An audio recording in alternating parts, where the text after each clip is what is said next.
How to register the Telegram without a phone number. Hello everyone. In this video, I will show you how to register the Telegram without a phone number.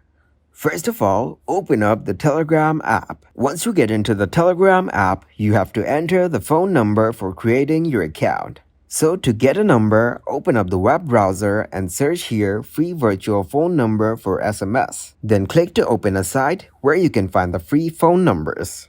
Now from its site, tap to open any number. After that, copy the number from here and then open up the Telegram and paste the number in here. Now tap to continue, then get a verification code from the same site where you copied the number. Scroll down here, then update messages. Then it will take you to its message details. From here, you can get the code and use it for the verification of your Telegram account.